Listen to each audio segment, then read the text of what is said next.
Hello student, good morning to all of you. तो lecture number 73 और periodic table का lecture number 4, last lecture में हमने Z effective देखा। जेड इफेक्टिव का एप्लीकेशन तो बहुत लार्ज में है, वो हम देखेंगे topic wise. Left to right generally Z effective बढ़ता है, top to bottom Z effective decrease होता है। कैसे कैलकुलेट करना है, एनएस एनपी में इलेक्ट्रॉन है तो कैसे कौन सा फॉर्मूला लगाना है, एनडी और एनएफ में प्रेजेंट है तो कौन सा फॉर्मूला लगाना। इसके बाद नेक्स्ट है एटॉमिक रेडियस। नेक्स्ट है एटॉमिक रेडियस। तो सबसे पहले तो बात आती है कि एटॉमिक रेडियस किसको बोलते हैं। Distance between nucleus and outermost shell electron. तो एटॉमिक रेडियस किसको बोलते हैं, distance between nucleus and electron of outermost shell, उसको हम बोलते हैं एटॉमिक रेडियस। देखें समझें, जैसे ये मैंने न्यूक्लियस लिया और यहां पे आउटरमोस्ट सेल ये है, इलेक्ट्रॉन यहां पे प्रेजेंट है, इनकी बीच की ये जो डिस्टेंस है इसको हम बोलते हैं atomic radius.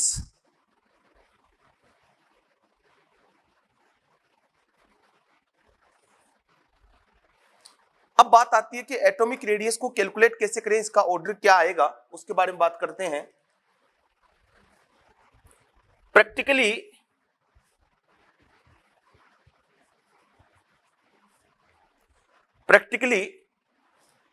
Atomic radius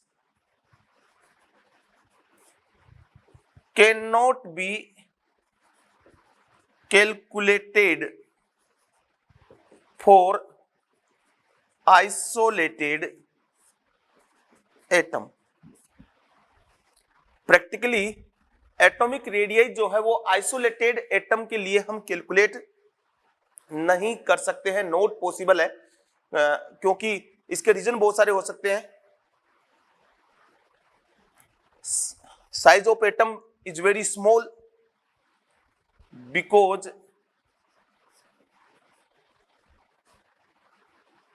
element do not exist in isolated state. Size of atom is very small, have infinite number of shell. Isolated state में एग्जिस्ट नहीं करता है, एटम का साइज बहुत ही स्मॉल होता है, size of atom is very small, have infinite number of shell, और shell भी उसके पास इनफाइनाइट नंबर में होते हैं। और हमें यह भी पता है कि इलेक्ट्रॉन जो है वो सेल में रेगुलरली मूव होता रहता है।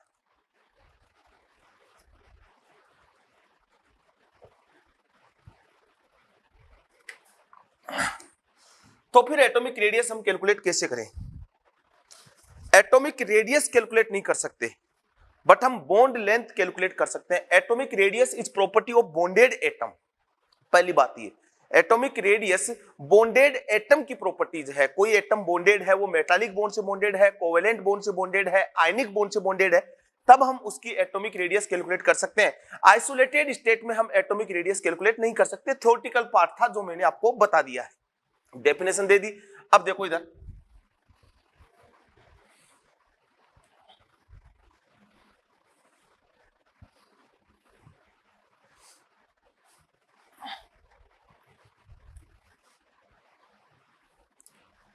Atomic radius is property of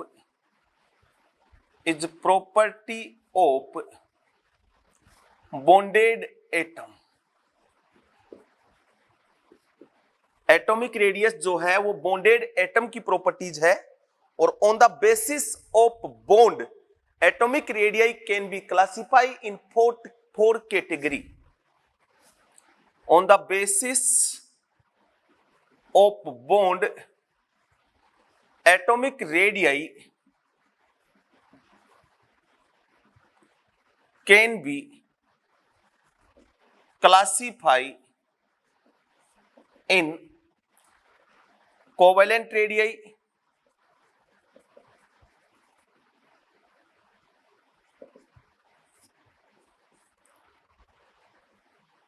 metallic radii,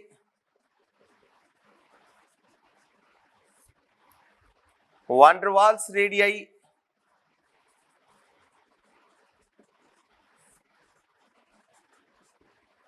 और फोर्थ है ionic radii. Covalent radii covalent कंपाउंडों के लिए, metallic radii covalent bond present हो तब कोवेलेंट रेडियाई हो जाएगी, मेटालिक रेडियाई जब मेटालिक बॉन्ड हो, वान डेर वाल्स रेडियाई जब वान डेर वाल्स फोर्स हो, आयनिक रेडियाई जब आयनिक बॉन्ड हो। तो मैंने बोला atomic radius is property of bonded atom, जो है वो बॉन्डेड एटम की प्रॉपर्टी है और can be classify in covalent radii, metallic radii, van der Waals radii और आयनिक रेडियाई। तो डायरेक्ट एटॉमिक रेडियाई कैलकुलेट नहीं होती है, bond length can be direct calculate. हम किसी भी दो एटम के बीच में बॉन्ड है उसकी बॉन्ड लेंथ को हम कैलकुलेट कर सकते हैं। तो एक एक को पढ़ेंगे, सबसे पहले कोवेलेंट रेडियाई, फिर मेटालिक, फिर वान डेर वाल्स और उस लास्ट में आयनिक रेडियाई। और इनके रिगार्डिंग जो क्वेश्चन है वो कैसे सॉल्व करने हैं ये मैं बताने वाला हूं, ठीक है। देखें,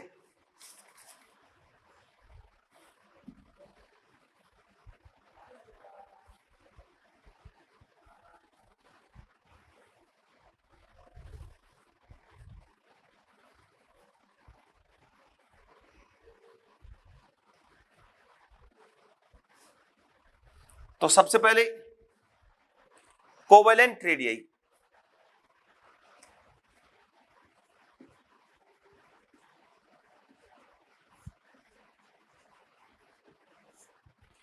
इसको रिप्रेजेंट कर रहा हूं मैं आरसी से। Covalent radii, when two atom bonded by covalent bond, two atom bonded by covalent bond। और यहां पे दो प्रकार की रेडियाई की हम बात करेंगे। ये दो प्रकार के होते हैं, होमो न्यूक्लियर और दूसरा आ जाएगा हेट्रो न्यूक्लियर। तो दो एटम है, होमोन्यूक्लियर है मतलब सेम सेम एटम, जैसे A2 टाइप मॉलिक्यूल हो गया और यहां पे हो गया AB टाइप मॉलिक्यूल हो गया। अब AA टाइप है तो एक एटम ये है और ये ओवरलैपिंग होगी तभी कोवेलेंट बॉन्ड बनेगा, और इनके बीच में ये ओवरलैपिंग रीजन हो गया, इसका न्यूक्लियस इसका न्यूक्लियस, ये जो डिस्टेंस है इनके बीच की, ये जो डिस्टेंस है इसको बोलता हूं मैं बॉन्ड लेंथ। और इस बॉन्ड लेंथ का हाफ जो होगा वो इसकी कोवेलेंट रेडियाई होती है। अब देखो, bond length can B calculate, bond length calculate की जा सकती है बाय, अलग अलग मेथड है बॉन्ड लेंथ को कैलकुलेट करने के। IR spectroscopy, NMR spectroscopy,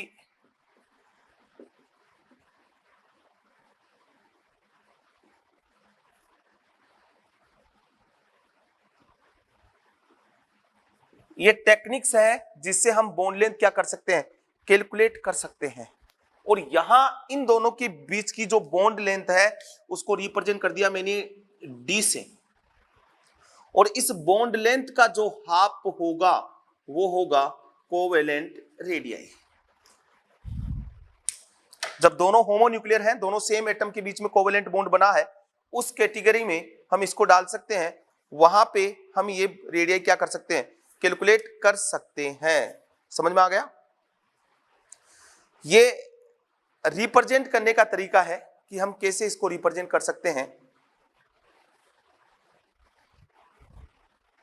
clear? अब देखना इधर,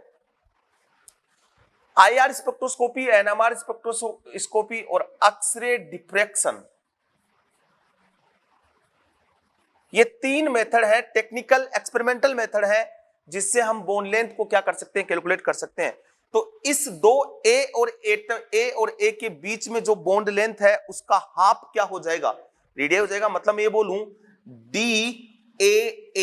ए और ए के बीच की डिस्टेंस, डी का मतलब डिस्टेंस या बॉन्ड लेंथ, डी का मतलब bond length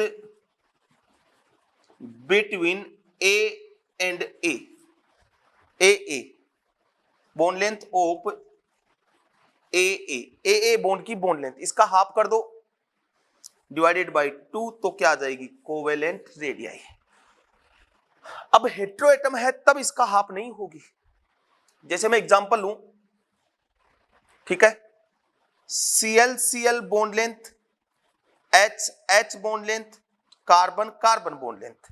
Cl bond length जो होती है वो होती है 198 पिकोमीटर, ये बॉन्ड लेंथ है भैया, इसकी बात नहीं कर रहा हूं मैं, इसको मैंने छोड़ दिया, इसको इधर देखेंगे। हाइड्रोजन की होती है 74 पिकोमीटर, कार्बन की होती है 154 पिकोमीटर।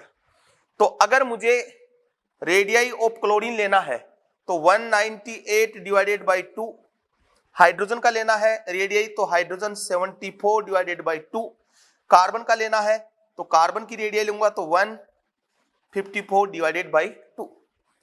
ठीक है, for calculation of covalent radii, for calculation of covalent radii use single bond length. अगर हमें कोवेलेंट रेडियाई कैलकुलेट करनी है तो सिंगल बॉन्ड लेंथ को हम यूज में लेते हैं। जैसे which of the following molecule used for calculation of radii of carbon,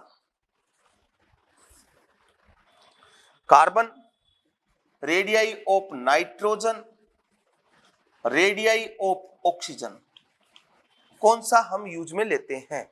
तो देखो कार्बन के लिए कार्बन सिंगल बॉन्ड मतलब C2H6, ये स्टैंडर्ड मॉलिक्यूल यूज में लेते हैं जिसमें सिंगल बॉन्ड हो। C2H4 यूज में नहीं लेना है, C2H2 यूज में नहीं लेना है। नाइट्रोजन के लिए स्टैंडर्ड मॉलिक्यूल लेते हैं N2H4,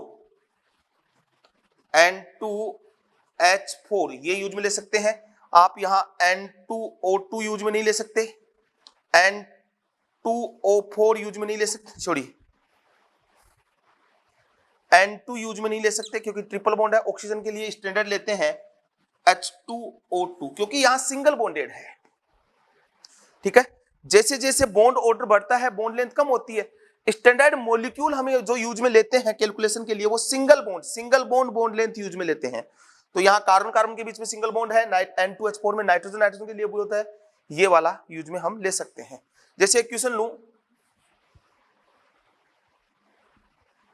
which of the following molecule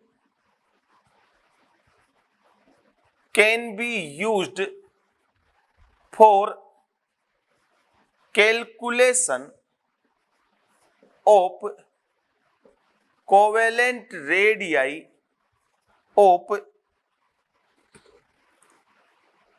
nitrogen, can not be used, ये करते हैं कैन नॉट बी यूज्ड। तो देखो इधर ये लिखा मैंने N2O, N2O4, N2O5, N2H4, N2H2, कौन सा यूज में नहीं ले सकते हैं। तो हमें नाइट्रोजन की कोवेलेंट रेडियाई कैलकुलेट करनी है तो N2O होता है ये वाला, तो यहां तो ट्रिपल बॉन्ड आ गया नाइट्रोजन, तो इसका यूज नहीं ले सकते। ठीक है, ये वाला यूज में नहीं ले सकते। N2 यहां ट्रिपल बॉन्ड आ गया तो ये वाला भी यूज में नहीं ले सकते। N2O4 सिंगल बॉन्ड आ गई, सिंगल बॉन्ड है, यूज ले सकते हैं N2O5, सिंगल बॉन्ड तो है बट यहां नाइट्रोजन नाइट्रोजन बॉन्ड ही नहीं है, नाइट्रोजन ऑक्सीजन बॉन्ड है तो ये भी यूज में नहीं ले सकते। N2H4 यूज में ले सकते हैं, NHH ये यूज में ले सकते हैं, N2H2 यूज में ले सकते हैं क्योंकि ये वाला होता है N2H2। तो कैन नॉट बी यूज्ड, कौन सा यूज में नहीं ले सकते, N2O नहीं ले सकते, N2 नहीं ले सकते, N2O5 नहीं ले सकते, N2H2 नहीं ले सकते। स्टैंडर्ड मॉलिक्यूल आता है जो सिंगल बॉन्डेड हो। और हमें यह भी पता है, कुछ डेटा तो हमें याद भी होना चाहिए, जैसे hydrogen hydrogen bond length 74 picometre होती है, chlorine chlorine bond length 198 picometre होती है, carbon carbon single bond length होती है 154 पिकोमीटर होती है। अब देखो इधर, जैसे carbon carbon single bond, carbon carbon double bond, carbon carbon triple bond, bond order यहाँ पे 1 एक बॉन्ड है, यहाँ 2 बॉन्ड है, यहाँ 3 बॉन्ड है, बॉन्ड लेंथ इसकी होती है 1.54 पिकोमीटर जो स्टैंडर्ड इसको यूज में लेते हैं, यहां इसकी होती है 1.34 पिकोमीटर, इसकी होती है 120 पिकोमीटर। इसका मतलब बॉन्ड ऑर्डर अगर इंक्रीज हुआ है ना तो बॉन्ड लेंथ डेफिनेटली क्या हो जाएगी, डिक्रीज हो जाएगी, सबको आता होगा। तो होमोन्यूक्लियर का मतलब सीधा सा है कि बॉन्ड लेंथ जो दी है उसका हाफ कर दो और आपके पास उसकी बॉन्ड लेंथ आ जाए, एटॉमिक रेडियस कोवेलेंट रेडियस आ जाएगी। बट हेट्रो एटॉमिक के लिए यह फॉर्मूला नहीं चलेगा, उसके लिए हमें फॉर्मूला लगाना पड़ेगा और वो फॉर्मूला क्या है उसके बारे में बात करते हैं। मिटाऊं,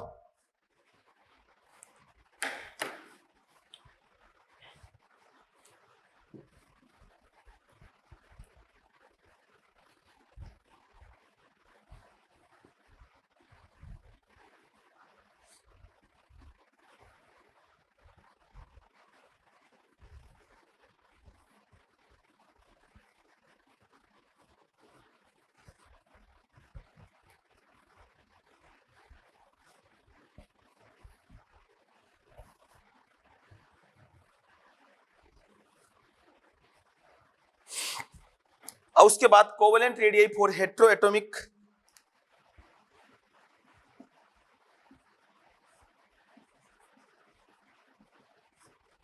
रेडियस फॉर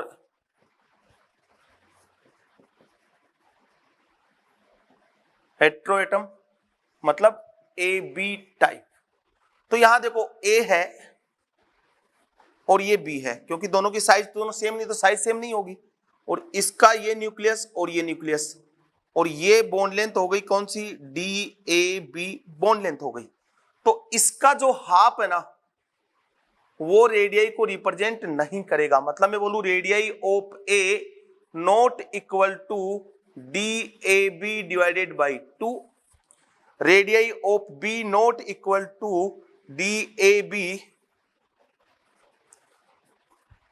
तो फिर क्या यूज में लेंगे, तो फिर क्या यूज में लेंगे, यहां पे दोनों डिफरेंट एटम है, दोनों डिफरेंट नेचर के हैं, तो ऐसे कंपाउंड की एटॉमिक रेडियस या कोवेलेंट रेडियस कैलकुलेट करने के लिए हम फॉर्मूला लेते हैं, वो है DAB, DAB बराबर RA plus RB, distance between A and B, ये बॉन्ड लेंथ हो गई, AB बॉन्ड लेंथ हो गई है, RA plus RB minus 0.09 del EN, इनके बीच इलेक्ट्रॉन नेगेटिविटी डिफरेंस कितना है, डेल EN का मतलब इलेक्ट्रॉन नेगेटिविटी A की कितनी है, डेल और B की कितनी है, तो यहां ये क्या है, डेल EN क्या है, difference electron negativity difference between A and B, ठीक है, DAB RA radius of A radius of B, ये हो जाएगा। इसको ऐसे भी लिखता हूं DAB, A कैसे कैलकुलेट कर सकता हूं, DAA divided by 2 plus DBB divided by 2 minus 0.09 और ये डेल EN। जैसे बॉन्ड लेंथ भी कैलकुलेट कर सकते हैं इससे, calculate bond length of HCl। आपसे बोला कि बॉन्ड लेंथ करो किसकी कैलकुलेट, HCl की। तो देखो DHCl, अब यहां जाएगा DHH divided by 2 plus DClCl divided by 2 minus 0.09। Hydrogen की क्लोरीन की इलेक्ट्रॉन नेगेटिविटी होती है 3.1 3.0। Electron negativity of chlorine, electron negativity of hydrogen, इसकी होती है 3.0, इसकी होती है 2.1। तो यहां डिफरेंस डेल EN का जो डिफरेंस आएगा वो कितना आएगा 0.9। तो यहां ये आप 0.9। अब देखो DHCl कैलकुलेट करना है ना, कर लेना। H की अभी बताइए 74 डिवाइडेड बाई 2 प्लस Cl की बताइए 198 डिवाइडेड बाई 2 माइनस, इनको मल्टीप्लाई कर दो 0.09 0.9, जो आंसर आएगा वो आ जाएगा आपका बॉन्ड लेंथ आ जाएगी किसकी, H और Cl की बॉन्ड लेंथ आ जाएगी। समझ में आ गई बात?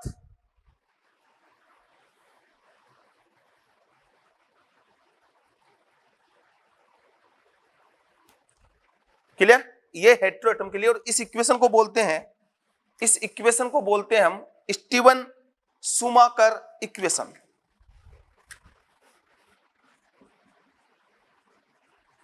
Stevenson Schumacher equation.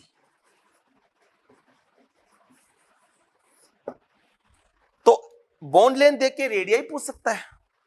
कार्बन की बॉन्ड लेंथ आपको पता होनी चाहिए, एक सिंपल सा कंसेप्ट है ये, कोई बहुत ज्यादा बात है नहीं इसमें। ठीक है, ऐसे बोले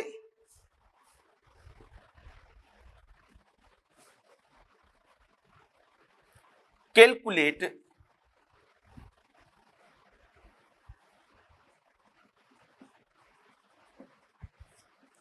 radii of, calculate bond length of carbon chlorine in CCl4 if carbon carbon bond length 1.54 picometer, Cl bond length 198 picometer, electron negativity of carbon 2.5 और electron negativity of chlorine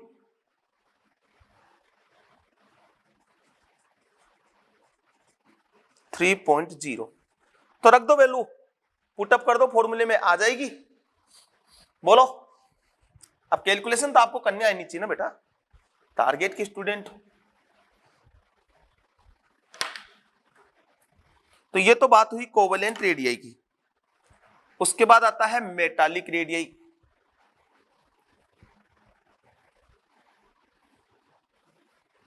clear? मिटा दूं?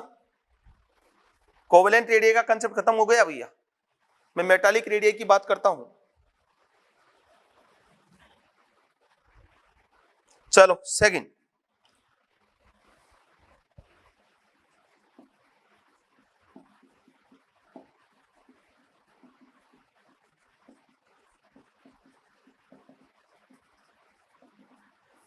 मेटालिक रेडियाई या फिर crystalline radii, ये कब होगी? when two atom bonded in metallic by metallic bond, और metallic bond ऐसा होगा,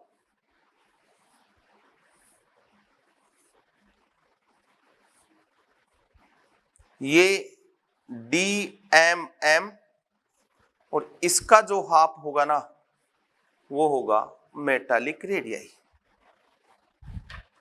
ठीक है, और मेटालिक रेडियाई अगर हमें यहां कैलकुलेट करनी है तो सीधा सा कंसेप्ट है RMDMM डिवाइडेड बाई 2। और मेटालिक रेडियाई कोवेलेंट रेडियाई से बड़ी होती है क्योंकि उसमें ओवरलैपिंग से एटम क्लोज जाते हैं, यहां ओवरलैपिंग नहीं हुई है, केवल अट्रैक्शन हुआ है, इसलिए मेटालिक रेडियाई कोवेलेंट रेडियाई से बड़ी होती है। ये बने बोला। अब मैं ये बोल रहा हूं मेटालिक रेडियाई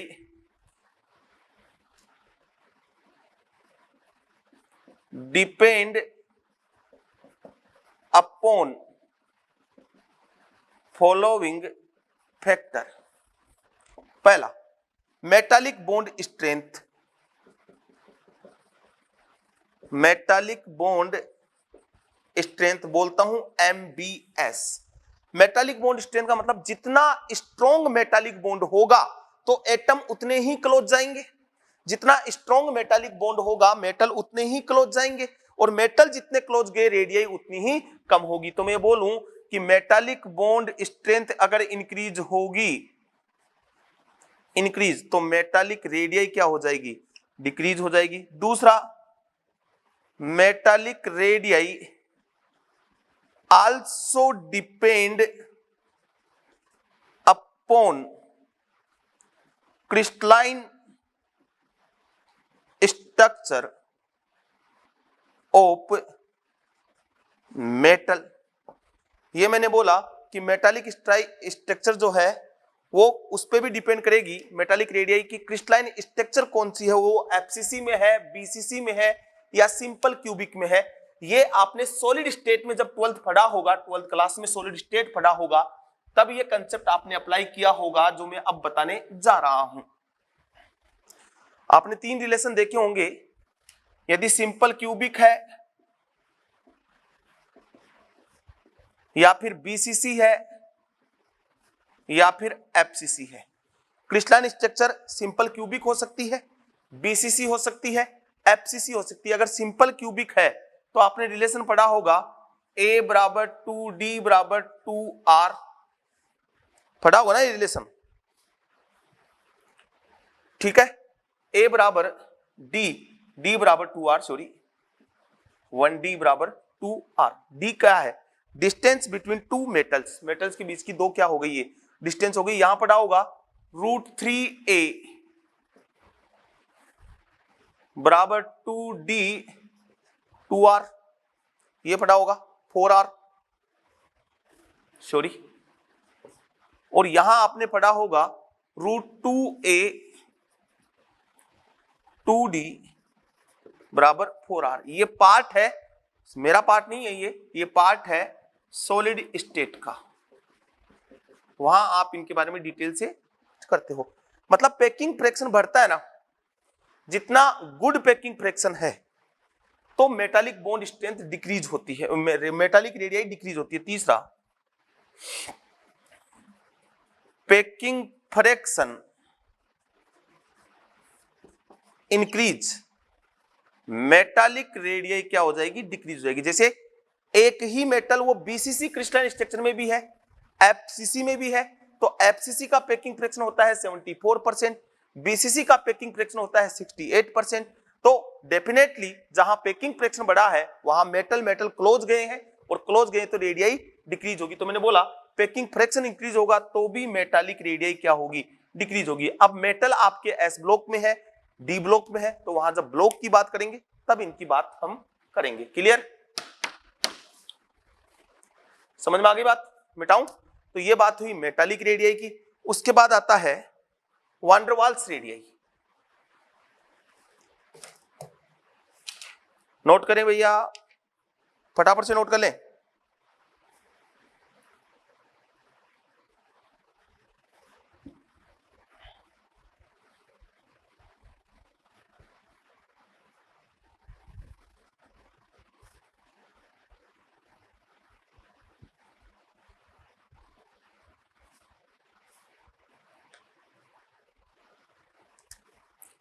नेक्स्ट है van der Waals radius, RV। वान डर वाल्स रेडियस किन में प्रेजेंट होती है, सबसे पहले यह देखने की बात है कि कहां होती है। तो नॉन मेटल और इनर्ट गैस में वान डर वाल्स रेडियस होती है। Van der Waals radius is present इन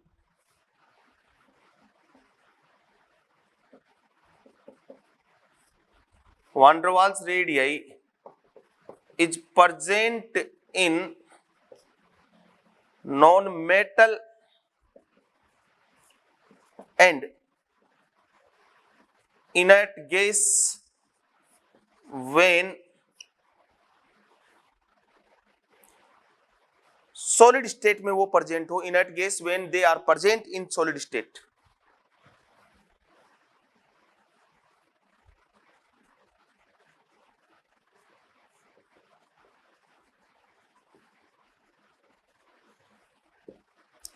देखो ये बहुत बड़ा कंसेप्ट है यहाँ पे, अब मैं इसको समझा रहा हूं, समझना ढंग से। वान डेर वाल्स रेडियई का कंसेप्ट क्या है? वान डेर वाल्स बॉन्ड जब बनेगा ना, तब वान डेर वाल्स रेडियई होगा। इनर्ट गैस में भी होती है और नॉन मेटल भी होती है। जो कंपाउंड कोवेलेंट रेडियई दिखाएगा वो वान डेर वाल्स रेडियई भी दिखाएगा। क्यों? कि कोवेलेंट कंपाउंड से कौन से बॉन्ड से बॉन्डेड होता है? वान डेर वाल्स रेडियई से बॉन्डेड होता है। तो और कोवेलेंट कंपाउंड कौन दिखाते हैं, कौन बनाते हैं? नॉन मेटल बनाते हैं। तो van der Waals radii is present in non metal and inert gas when they are present in solid state. या फिर मैं बोल दूं कि covalent compound forming element, covalent bond forming element have covalent radii as well as van der Waals radii। अब सुनना, देखो metal have, metal दो तरह की रेडियई रखते हैं, एक तो metallic radii and ionic radii, क्योंकि आयनिक बॉन्ड बनाते हैं metal. Non metal covalent radii और वान der Waals radii. Inert gas वान डेर वाल्स रेडियई। मेटल तो मेटालिक रेडियई और आयनिक रेडियई दोनों रखता है। नॉन मेटल कोवेलेंट रेडियई भी रखेगा और वान डेर वाल्स रेडियई भी रखेगा। इनर्ट गैस वान डेर वाल्स रेडियई रखेगा। तो डिपेंड करेगा कि कौन सा कंपाउंड, कौन सा एलिमेंट है और वो किस तरह की रेडियई रखता है। जैसे यहां से क्वेश्चन भी बन जाता है, हम बात करेंगे इनर्ट गैस की और कोवेलेंट रेडियई की, कि कौन सी रेडियई रखता है। एक बार इसको देखें,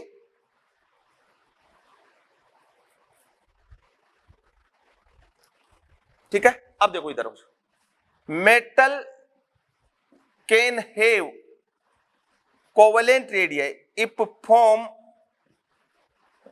covalent bond. Metal can have covalent radii if form covalent bond. Metal covalent radii भी रख सकता है यदि वो कोवेलेंट बॉन्ड बना रहा है तो, like lithium, beryllium and magnesium, these are metal but form a large number of covalent compound. Due to this, also have covalent radii। और मैंने ये बोला कि covalent bond forming element have covalent radii as well as van der Waals radii.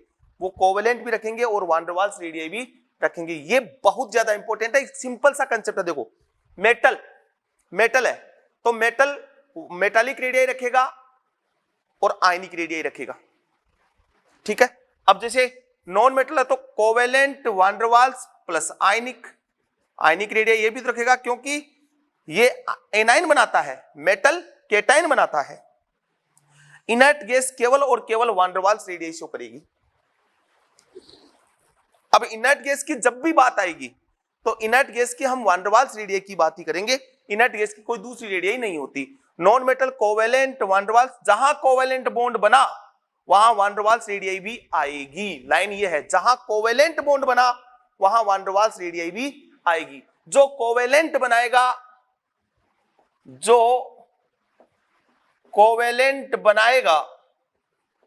वो RV भी दिखाएगा।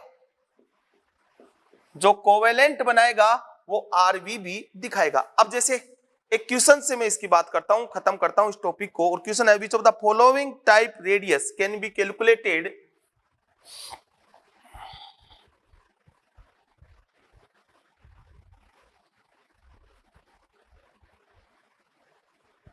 Which of the following, अब भैया इसको मैं इससे रिप्रेजेंट करूंगा WOTF से, which of the following type radii can be calculated for lithium. तो देखो इधर मेटालिक रेडियाई, तो लिथियम मेटल है, मेटल है ना लिथियम, दिखाएगा। दूसरा आयनिक रेडियाई, मेटल है तो इलेक्ट्रॉन डोनेट कर सकता है, केटाइन बना सकता है, तो दिखाएगा। तीसरा कोवेलेंट रेडियाई, क्या लिथियम कोवेलेंट बॉन्ड बनाता है? इधर देखो, metal can have covalent radii if form covalent bond like lithium, beryllium and magnesium. These are metal but form a large number of covalent compound. Due to this also have covalent radii. अब जब covalent radii आएगी तो साथ के साथ कौन सी आ जाएगी? van der Waals radii। तो लिथियम के लिए हम चारों तरह की रेडियाई कैलकुलेट कर सकते हैं। लिथियम के लिए हम चारों तरह की रेडियाई कैलकुलेट कर सकते हैं। क्लियर? अब देखो कैसे कैलकुलेट करते हैं।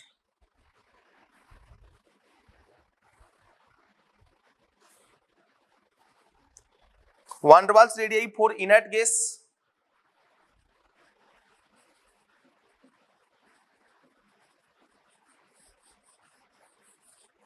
तो मान लो जैसे नियोन लिया और ये दूसरा नियोन लिया, इनके बीच में ये जो बॉन्ड बना है ना, ये फोर्स है, ये कौन सा फोर्स है? van der Waals force. कौन सा फोर्स है? van der Waals फोर्स है। तो एक नियोन और ये दूसरा नियोन, ये इनका बीच का न्यूक्लियस है और ये इनके बीच की डिस्टेंस हो गई van der Waals bond length. ठीक है, और इस van der Waals bond length का जो हाफ होगा ना, ये वाला, ये होगी van der Waals रेडियाई। क्योंकि ये जो बॉन्ड बना हुआ है ना इनके बीच में, भाई दूर रहेंगे तो जो बॉन्ड बना हुआ है van der Waals फोर्स सबसे वीकेस्ट फोर्स होता है। भाई देखो सीधा सा कंसेप्ट है यार, क्यों? कोवेलेंट रेडियाई में जब दो एटम मिलते हैं तो ऐसे मिलते हैं, एक दूसरे के ऊपर जाते हैं। मेटालिक में ऐसे होते हैं और van der Waals में ऐसे होते हैं। van der Waals में दूर दूर होते हैं, कोवेलेंट मेटल में ऐसे आ जाते हैं और कोवेलेंट में एक दूसरे के ऊपर चढ़ जाते हैं। van der Waals में दूर, मेटल में पास, ये ऊपर।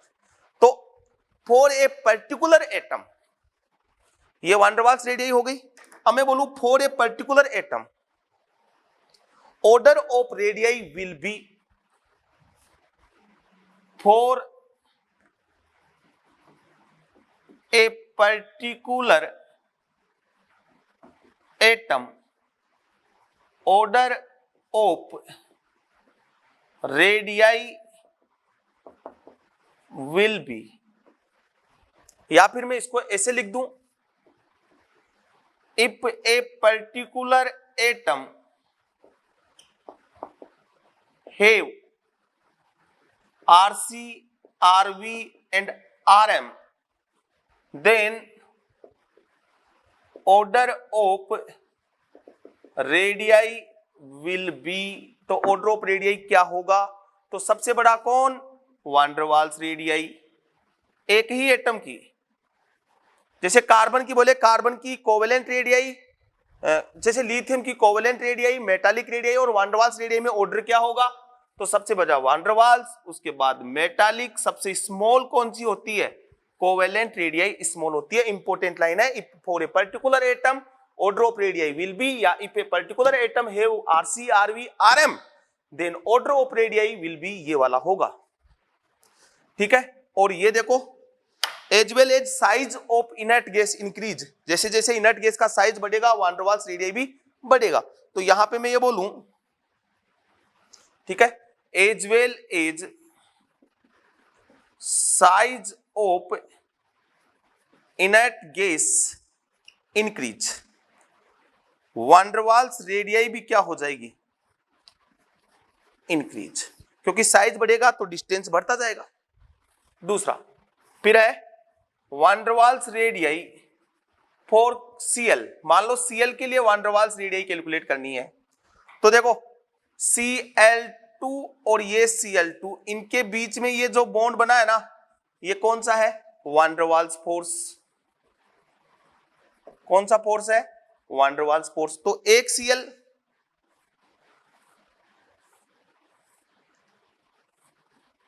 और ये दूसरा Cl,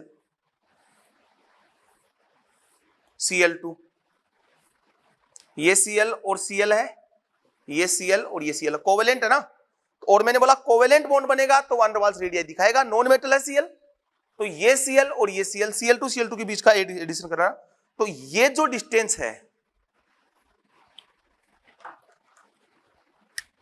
ये वाली जो डिस्टेंस है, इस डिस्टेंस का जो हाफ होगा,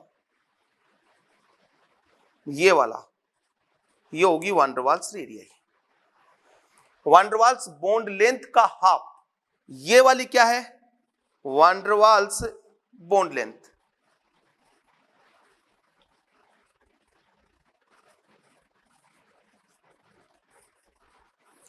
ये वाली वान डेर वाल्स बॉन्ड लेंथ है, और इसका हाफ जो है वो यहां पे इसका वान डेर वाल्स रेडियस होगा। अब इधर देखो, ये क्या था,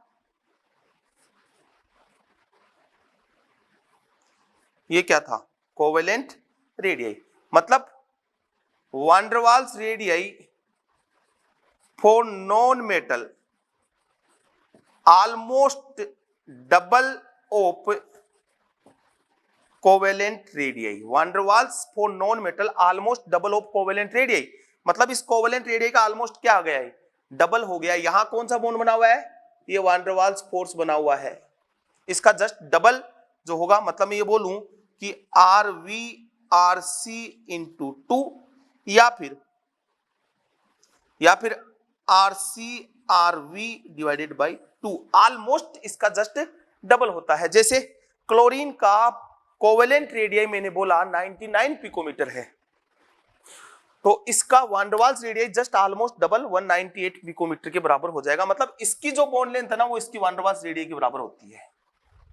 ठीक है, और वान डेर वाल्स रेडियस में भी यही है, as well as size of atom increase, van der Waals radius increase होगी, ये ध्यान रखना, ये बोल रहा हूं, as well as size of atom increase, van der Waals radius क्या हो जाएगी, इंक्रीज हो जाएगी। ठीक है, ये तो बात हुई van der Waals radius, covalent radius, metallic radius सब बताया, Cl नॉन मेटल कौन दिखाएगा कौन नहीं दिखाएगा। अब साइज या रेडियस इन पीरियोडिक टेबल, मिटा दो भैया।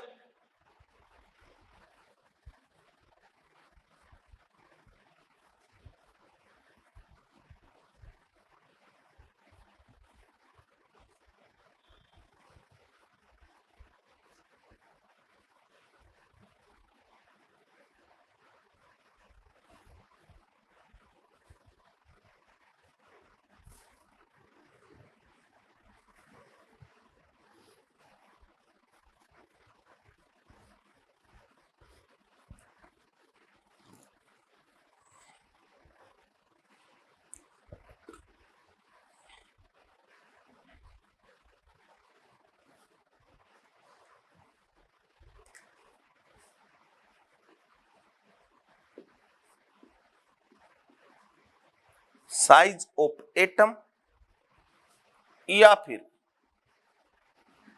Radius of atom in P table, periodic table में, साइज ऑफ एटम या फिर radius of atom in periodic table. तो देखो जनरली कंसेप्ट क्या होता है,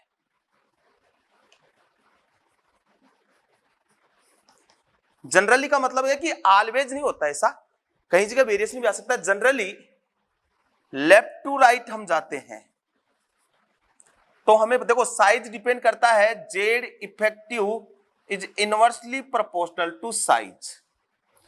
जेड इफेक्टिव बढ़ेगा तो आउटरमोस्ट सेल के इलेक्ट्रॉन पे अट्रैक्शन बढ़ा, अट्रैक्शन बढ़ा तो साइज छोटा हुआ। भाई जेड इफेक्टिव बढ़ा तो साइज छोटा होगा, क्योंकि आउटरमोस्ट सेल इलेक्ट्रॉन और न्यूक्लियस के बीच की डिस्टेंस को तो रेडियस बोल रहे हैं, साइज बोल रहे हैं। Z effective inversely proportional to size, ये हमें पता होता है। अब मैं बात क्या कर रहा हूं कि जनरली लेफ्ट टू राइट जाता हूं तो जेड इफेक्टिव इंक्रीज होता है बाय 0.65 से। एक और number of shell is directly proportional to size. Definitely किसी में 2 सेल है, 3 सेल है, अब किसी में 4 सेल है तो सेल ही बढ़ गए, तो आउटरमोस्ट सेल उसका 4th था, 2 सेल है उसका आउटरमोस्ट सेल 2nd था, तो 4 वाला तो आगे है ना, तो डिस्टेंस डेफिनेटली बढ़ेगी। तो number of shell also directly proportional to size. तो लेफ्ट टू राइट जाऊंगा तो जेड इफेक्टिव इंक्रीज होता है बाय 0.65 से, और सेल रहता है कांस्टेंट, क्योंकि लेफ्ट टू राइट पीरियड तो सेम ही रहता है, और पीरियड का मतलब सेकंड पीरियड, थर्ड पीरियड, तो थर्ड पीरियड का मतलब 3 सेल, फोर्थ पीरियड का मतलब 4th सेल। तो left to right Z effective increase by 0.65, number of shell constant,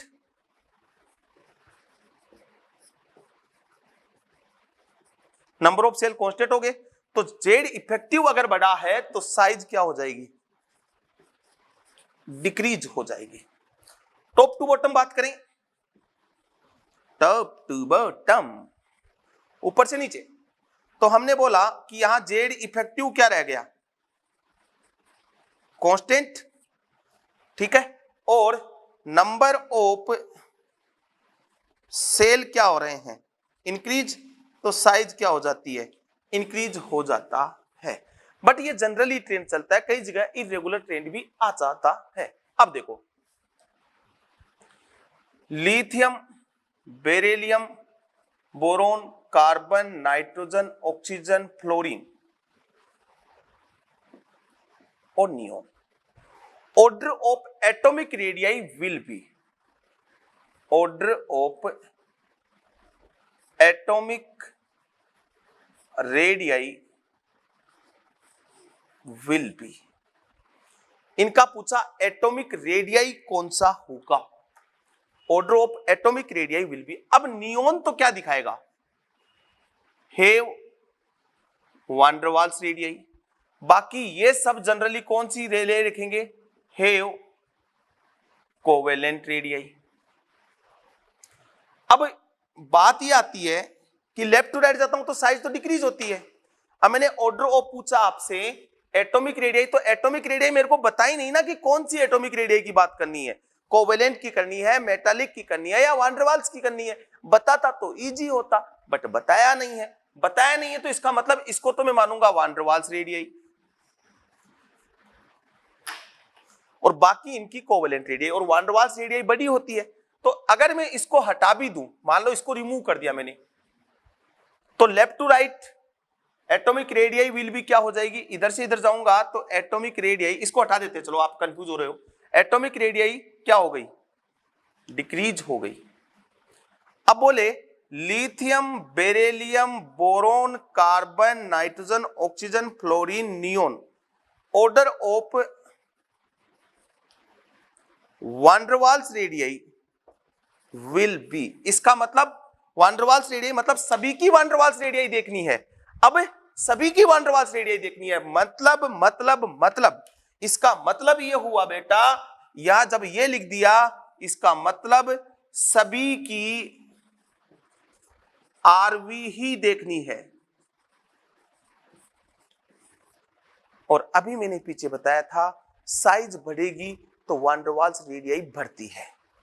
अब टॉप टू इधर से लेफ्ट टू राइट जाता हूं तो साइज क्या होती है, डिक्रीज होती है, तो वान डेर वाल्स रेडियाई भी क्या हो जाएगी, डिक्रीज हो जाएगी। ठीक है, अब समझ में आ गई मेरी बात भाई, left to right size decrease होती है, और साइज डिक्रीज होगी तो वान डेर वाल्स रेडियाई भी डिक्रीज होगी, मतलब इन पीरियड।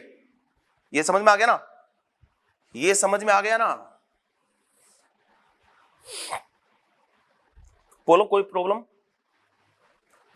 क्योंकि वान डेर वाल्स, देखो ये होगा ऑर्डर, क्योंकि सभी की वान डेर वाल्स रेडियस देखनी है और सबकी, बस नियोन की भी वान डेर वाल्स, इसकी भी वान डेर वाल्स, इसकी भी वान डेर वाल्स, और सबकी वान डेर वाल्स रेडियस देखूंगा तो फिर साइज बढ़ेगा तो वान डेर वाल्स रेडियस बढ़ता है, और लेफ्ट टू राइट साइज होता है डिक्रीज, तो डिक्रीज होगा तो वान डेर वाल्स रेडियस भी क्या हो जाएगा, डिक्रीज हो जाएगा। सबसे maximum van der Waals radius मतलब maximum atomic radius in period कौन आएगा, एल्कली मेटल। कौन आएगा, alkali metal. Maximum atomic radius in period alkali metal. देखो इसमें भी ये आया ऑर्डर, इसमें भी ये आया। कोवेलेंट रेडियस में इनर्ट गैस को हम इंक्लूड नहीं करेंगे, ठीक है। अब अगर एटॉमिक रेडियस लिख के दे दे और इनर्ट गैस मिक्स कर दे तो इनर्ट गैस की वान डेर वाल्स रेडियस देखनी है, तो ये हो गया। और minimum atomic radius in period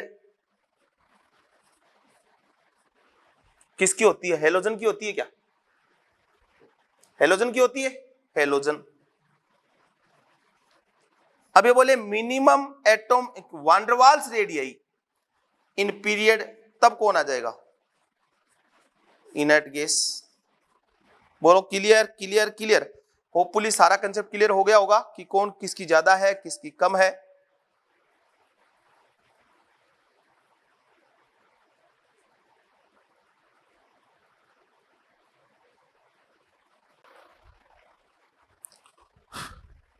समझ में आ गया क्या, minimum maximum atomic radius in period alkali metal, minimum atomic radius in period.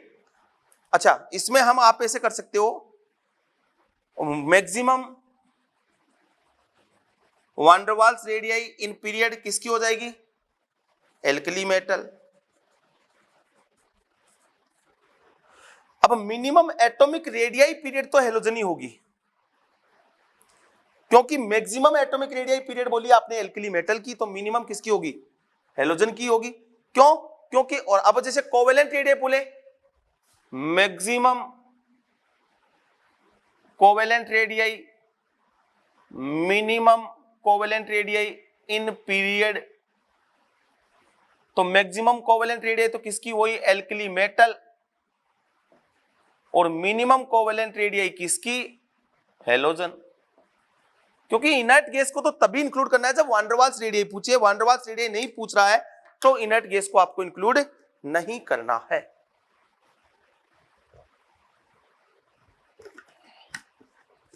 ठीक है, ये तो बात हुई इसकी। बाकी पी ब्लॉक में बात करें या एस ब्लॉक में बात कर लो,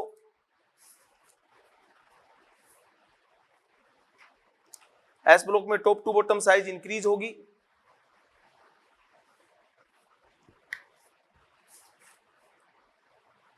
नोट करें भैया।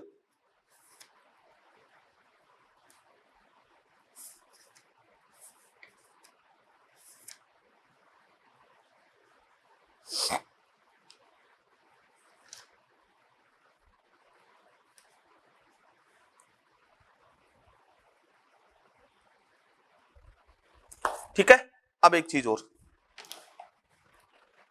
एल्कली मेटल या एस ब्लॉक साइज का ऑर्डर बात करें,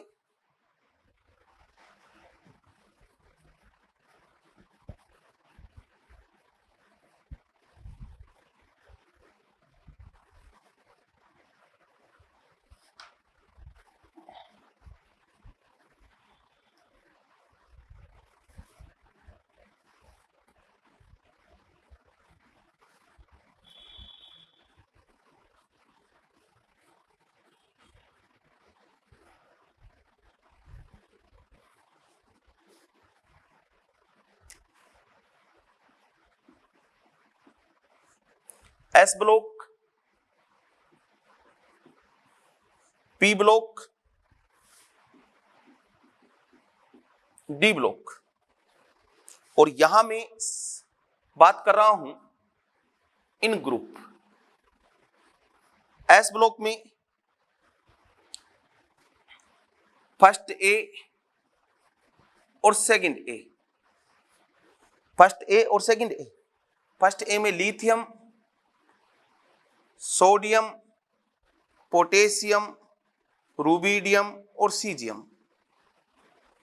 सेकंड ए की बात करूं, बेरिलियम, मैग्नीशियम, कैल्शियम, स्ट्रोंशियम और बेरियम। इन दोनों ही केस में टॉप टू बॉटम जाने पर साइज इंक्रीज होती है। अब कई बार क्या होता है, इन दोनों में कंपैरिजन करवा लेता है, फर्स्ट ए और सेकंड ए में कंपैरिजन करवाता है, तब प्रॉब्लम हो जाती है।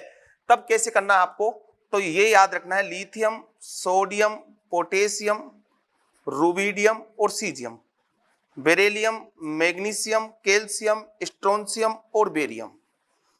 अब यहां ऑर्डर निकालना है तो लेफ्ट टू राइट तो डिक्रीज होती है, मतलब लिथियम बड़ा साइज है बेरिलियम से, लिथियम का साइज बड़ा है बेरिलियम से, क्योंकि लेफ्ट टू राइट डिक्रीज बोल रहे हो। तो बेरिलियम, फिर लिथियम, फिर मैग्नीशियम, फिर sodium, calcium, strontium, barium, potassium, rubidium, caesium, ये ऑर्डर चलता है भैया। एक नंबर पे बेरिलियम, ये है मिनिमम, और ये वाला है मैक्सिमम। ऐसे याद रखना है इसको, कोई ट्रिक नहीं है, याद रखना है, क्योंकि दो चीजें हैं, जेड इफेक्टिव भी बड़ा है, लेफ्ट टू राइट साइज भी छोटा हुआ है, तो इसका मिनिमम है एक नंबर पे बेरिलियम, फिर लिथियम, फिर मैग्नीशियम, फिर सोडियम, और उसके बाद कैल्शियम, स्ट्रोंशियम, बेरियम, फिर उसके बाद पोटेशियम, रुबिडियम और सीजियम। इस ट्रिक से इनको याद रखना है, इस ट्रिक से इनको याद रखना है। बोलो, रख लोगे? रख लोगे ना? कोई प्रॉब्लम थोड़ी ना इसमें। और एक चीज और बता दूं, atomic radii of alkali metal is always greater than halogen. Atomic radii of alkali metal is always greater than halogen. इनकी एटॉमिक रेडियई हमेशा क्या होगी, हेलोजन से क्या होगी, ज्यादा ही होगी, सभी हेलोजन से ज्यादा होगी। जैसे लिथियम है, सोडियम है, पोटेशियम है, रुबिडियम है और सीजियम है। लिथियम की एटॉमिक रेडियई होती है 152, 186, 227, 248, 265, ये इनकी एटॉमिक रेडियई है। फ्लोरीन, क्लोरीन, ब्रोमीन और आयोडीन, इनकी एटॉमिक रेडियई की बात करें तो 111, 160, 197, और इसकी आती है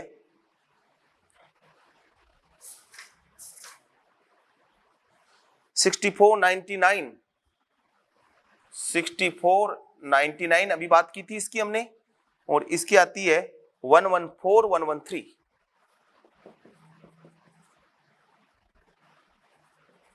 देख लो, सभी एल्कली मेटल की साइज बड़ी है, सभी एल्कली मेटल की रेडियई बड़ी है, तो यहां कंफ्यूज नहीं होना, इंपॉर्टेंट है ये। डेटा याद नहीं करना है, डेटा तो मैंने आपको बताया है, और इनऑर्गेनिक डेटा बेस्ड कंसेप्ट पे चलती है, मैंने डेटा बताया है कि केवल ये आपको ये स्टेटमेंट ध्यान रखना है कि atomic radii of alkali metal is always greater than halogen, चाहे कोई सा भी हेलोजन ले लो। अब आई और लिथियम का कंपैरिजन करेगा तो लिथियम बड़ा है, बीआर का और सोडियम का कर ले या किसी का भी कर ले, सभी हेलोजन की रेडियई एल्कली मेटल से कम ही है, ये आपको ध्यान रखना है। एनसीईआरटी की लाइन है, इसलिए मैंने इसको स्पेशल जोड़ दिया है। एस ब्लॉक की बात हो गई, उसके बाद पी ब्लॉक की बात कर लेता हूं, मिटाऊं, कंपैरिजन कर दिया दोनों में। इस ट्रिक को याद रखना है, ये करना पड़ेगा आपको, कोई इलाज नहीं है, और मेरे पास ज्यादा टाइम भी नहीं है कि मैं हर चीज को आपको यहां एक्सप्लेन कर सकूं, क्योंकि 6 दिन में पूरा 6 लेक्चर में मुझे पूरी पीरियोडिक टेबल एक्सप्लेन करनी है, तो थोड़ा सा आपको भी कोऑपरेट करना पड़ेगा। 12th क्लास आयो, एनसीईआरटी पढ़े, मॉड्यूल पढ़े, प्रॉब्लम भेजे ना आप, प्रॉब्लम का सॉल्यूशन मिलेगा, आप प्रॉब्लम भेजें जहां प्रॉब्लम आ रही है आपको। देखो P block,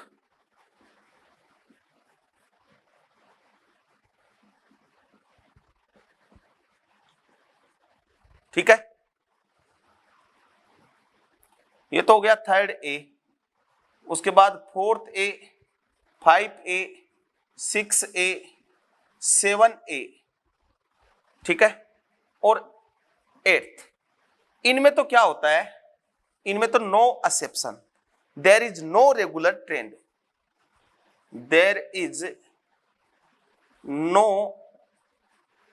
irregular trend, top to bottom size increase होती है।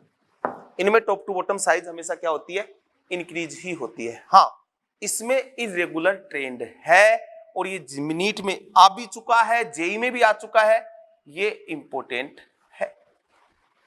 बोरोन की जो एटॉमिक रेडियस होती है वो होती है 88 पिकोमीटर, 135 पिकोमीटर, 148 पिकोमीटर, 167 पिकोमीटर और 170 पिकोमीटर, ये वाला ऑर्डर होता है।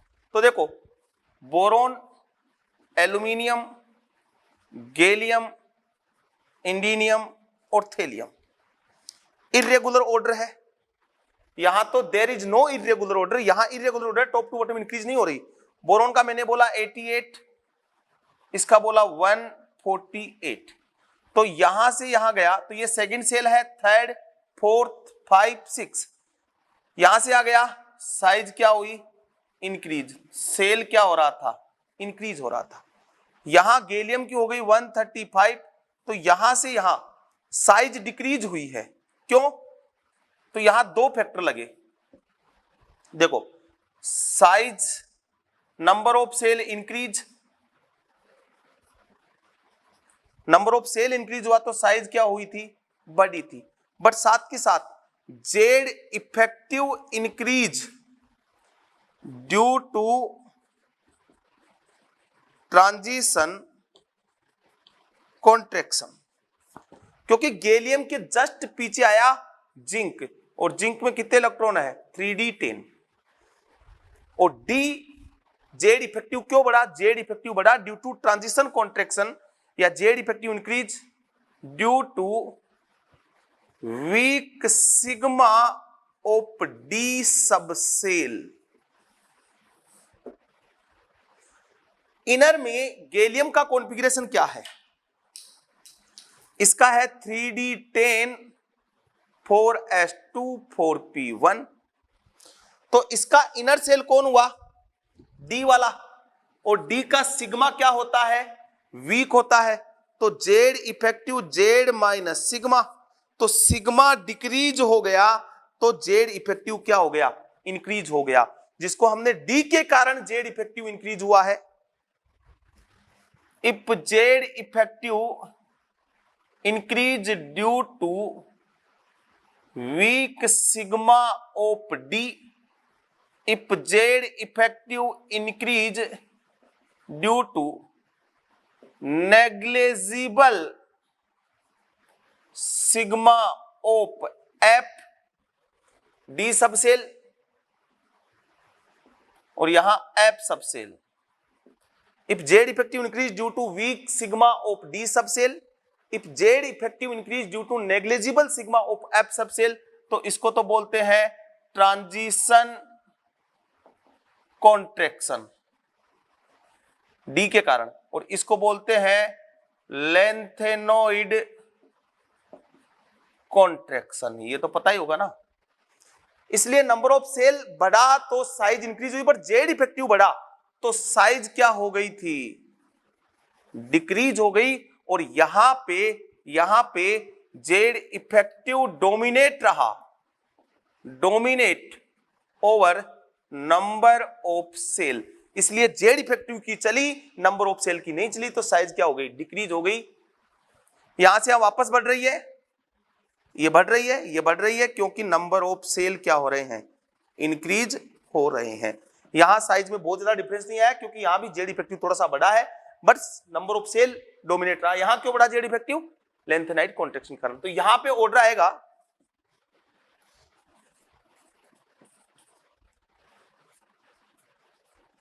टॉप टू बॉटम इंक्रीज करो, ये लो, बस यहां चेंज कर दो, एल्यूमिनियम का बड़ा कर दो गैलियम से। Aluminium have greater size comparative to gallium.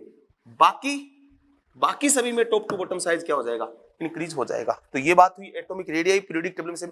अब जो डी ब्लॉक है वो हम डी ब्लॉक में देखेंगे, यहां अपने पास इतना टाइम नहीं है। अब बात करेंगे आयनिक रेडियाई की।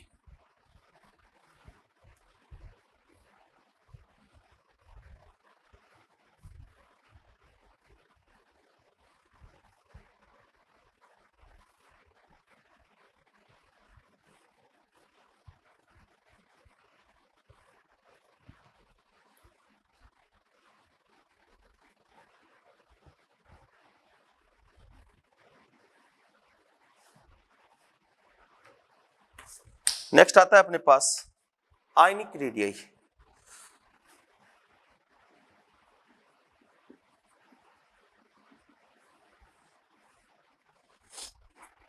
तो आयनिक रेडियाई में देखो सिंपल सा कंसेप्ट बता देता हूं। ये ए है, ये ए प्लस में गया और ये ए माइनस में गया।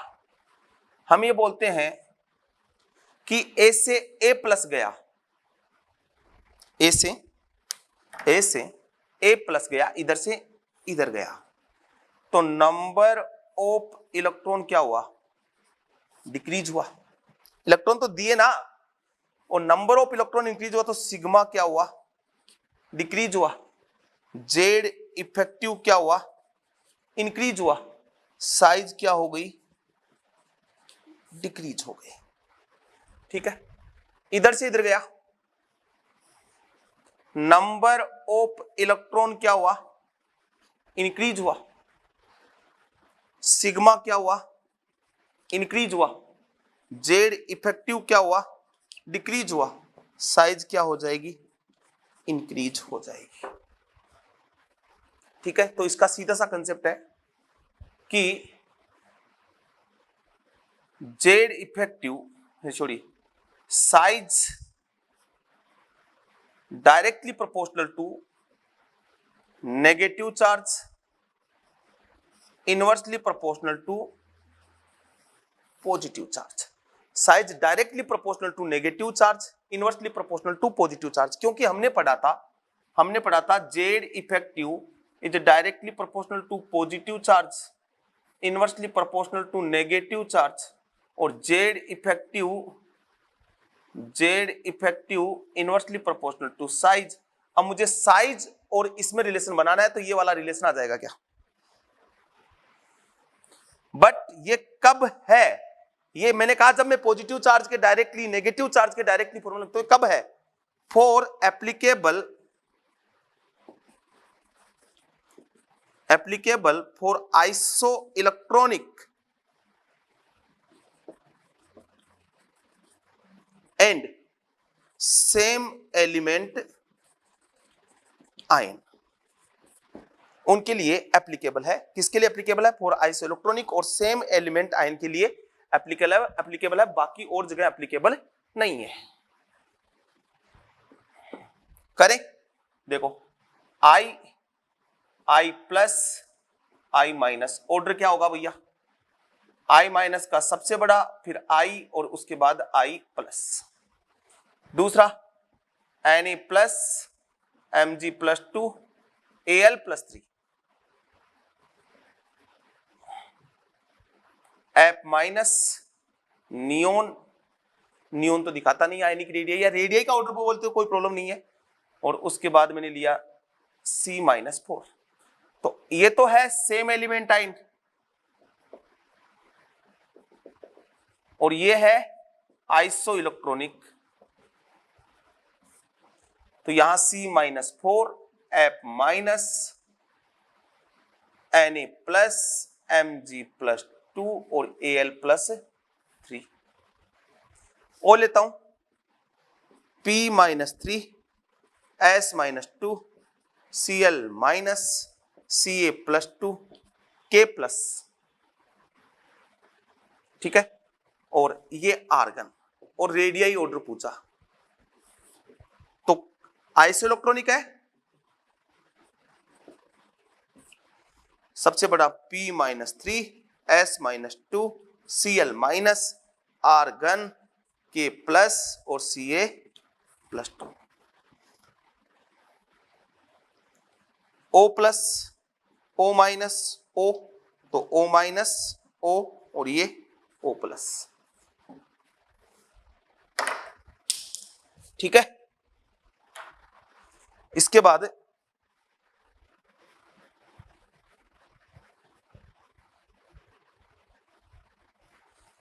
और एग्जाम्पल की बात करें, एक ये ध्यान रखोगे भैया,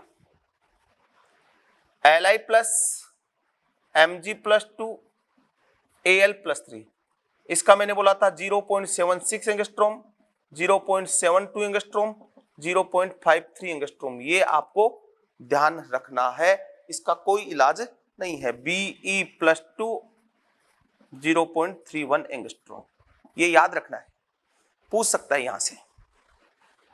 देखो इनका रेडियस ऑलमोस्ट सेम है, डायगोनल रिलेशनशिप, इनका रेडियस ऑलमोस्ट सेम है, तो यहां ऑर्डर आएगा ना वो Li प्लस सबसे बड़ा है, फिर Mg+2 है, उसके बाद Al+3 है और उसके बाद Be+2 है, रेड से लिख दिया है, ये आपको ध्यान ही रखना है, इसका कोई इलाज नहीं है।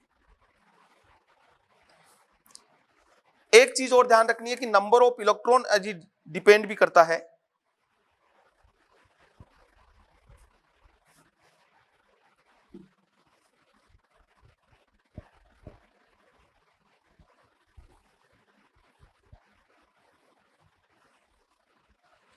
radii of Mn will be in following compound.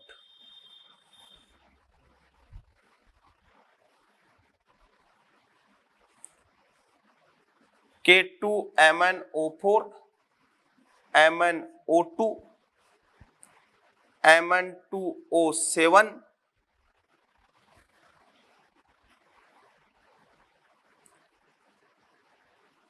MnO, तो यहां पे है +6 में, यहां +4 में, यहां +7 में, यहां +2 में, सेम एलिमेंट आयन है क्या?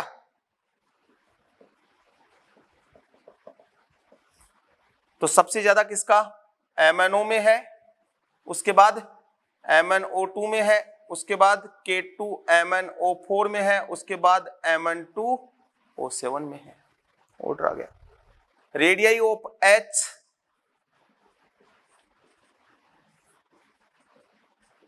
will be NaH या LiH ले लिया, ले लो यार, क्या फर्क नहीं पड़ने वाला है। HCl HH 0 0 +1 -1, सबसे बड़ा कौन हो जाएगा? NaH में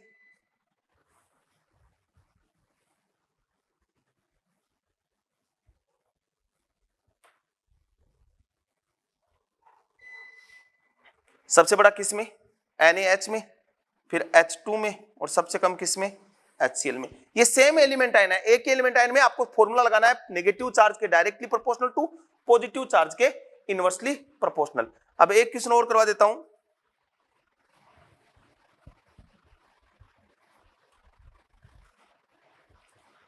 Se-2 I minus Br minus Cl minus F minus Na plus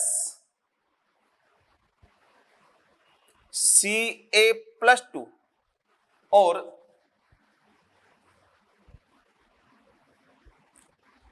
K plus, ये लो।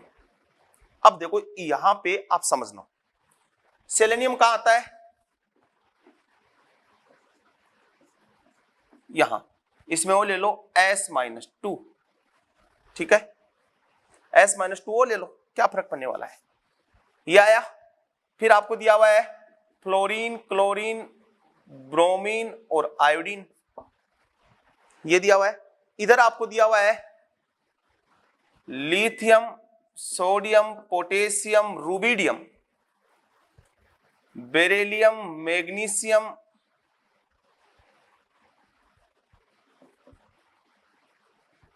कैल्शियम। अब देखो ये सेकंड पीरियड, ये थर्ड पीरियड, ये फोर्थ पीरियड और ये 5 पीरियड। ये देखना सोल्व करने का तरीका क्वेश्चन को, क्योंकि इसमें अगर हम देखें तो हमें यह पता है कि ये दोनों आइसोइलेक्ट्रॉनिक है, तो इनका तो बता सकते हैं कि F माइनस ग्रेटर है Na प्लस से। फिर अगर बात करूं मैं इनकी,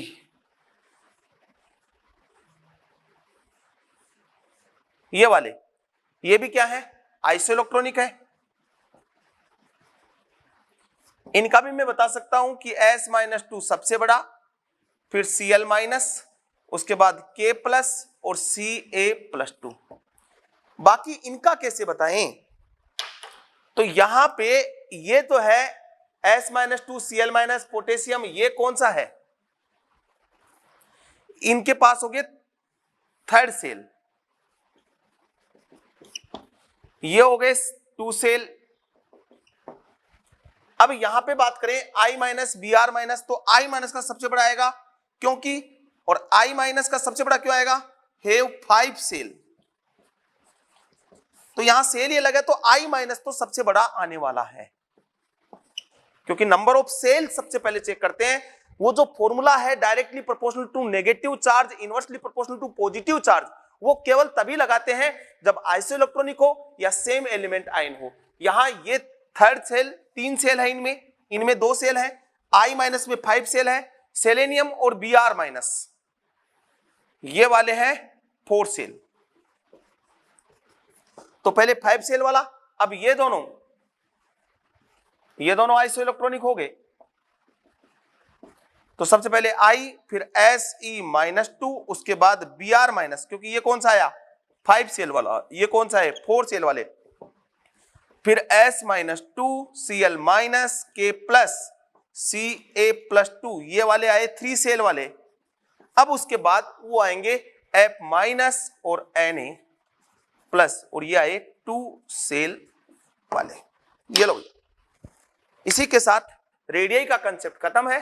अब नेक्स्ट लेक्चर में हम बात करेंगे आयनाइजेशन। हम 3 टॉपिक बताए हैं, आयनाइजेशन एनर्जी, इलेक्ट्रॉन एफिनिटी और electron negativity. Okay, thank you.